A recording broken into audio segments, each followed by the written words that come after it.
Et pendant ce temps, il y a un mot qui est banni maintenant en Russie, celui de guerre. En parler relève désormais de la justice. Le Parlement russe a adopté une loi dite contre les fausses informations. Elle sanctionne de peine de prison jusqu'à 15 ans quiconque décrédibilise les forces armées russes. On va tout de suite prendre la direction de Moscou. Nous attend notre envoyée spéciale Julie Dungelhoff. Bonjour Julie, merci d'être en direct avec nous. Julie, c'est un tour de vis supplémentaire, cette loi ?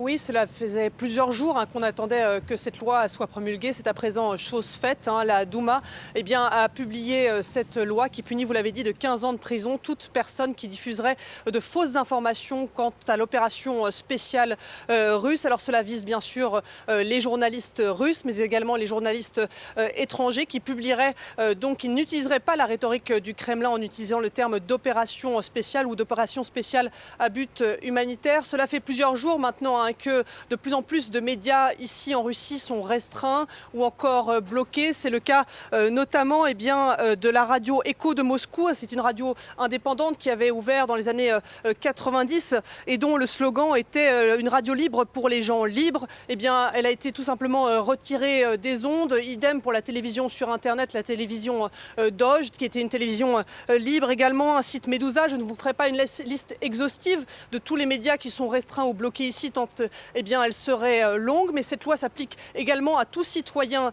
russe qui, par exemple, publierait sur un réseau social ou alors répondrait à une interview d'un média étranger en utilisant une rhétorique qui ne serait pas celle du Kremlin. Cette personne encourrait les mêmes risques de 15 ans d'emprisonnement.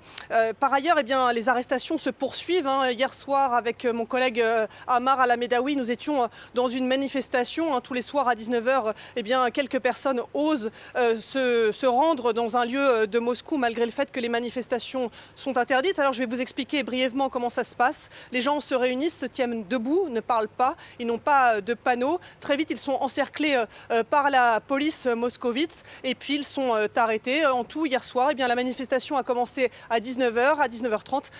Cela a été fini. Donc clairement, il y a un tour de vis qui s'opère en ce moment en Russie. Climat de peur que vous mentionnez, Julie. À cela s'ajoutent les sanctions occidentales, leurs conséquences pour la population. Comment réagissent les Russes que vous rencontrez ? Écoutez, ça fait une semaine maintenant que nous sommes là. Au début, les gens n'avaient pas l'air de réaliser ce qui était en train de se passer. Et maintenant, au fur et à mesure, par exemple, que les grandes marques occidentales sont en train de fermer boutique ici en Russie, les gens commencent à réaliser petit à petit quel impact cela aura sur leur quotidien. Par exemple, nous sommes rendus dans un centre commercial tout à l'heure où Ikea avait fermé. Et hier, on a vu des longues files d'attente pour que les gens se fournissent en produits de cette marque. Les magasins H&M sont également fermés. Donc petit à petit, les marques occidentales sont en train de fermer boutique. On voit aussi maintenant des files d'attente devant les banques où les gens craignent probablement de perdre leurs économies.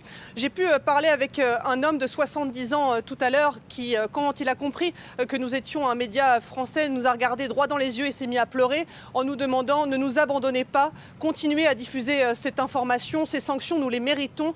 Nous, Russes, on doit les assumer tant l'opération menée par Vladimir Poutine est injuste. Une autre jeune femme me disait: écoutez, voilà, moi maintenant je ne vois pas d'avenir dans ce pays, j'ai décidé de partir le plus vite possible. Et c'est le cas de nombreux jeunes gens notamment qui ont décidé de quitter la Russie tant ils ne voient pas d'avenir, soit d'un point de vue économique, soit pour la restriction de liberté dont je vous ai parlé un peu plus tôt. Les billets d'avion sont pris d'assaut, leur prix est devenu exorbitant et donc de plus en plus de jeunes cherchent à quitter le pays. Cependant, cela ne veut pas dire que tout le monde s'oppose à Vladimir Poutine. Loin de là, nous avons pu parler aussi à de nombreuses personnes qui soutiennent ardemment la politique menée par Vladimir Poutine et qui disent que par exemple, si les grandes marques quittent la Russie, les grandes marques occidentales, c'est bien simple, ils se tourneront vers l'Asie par exemple.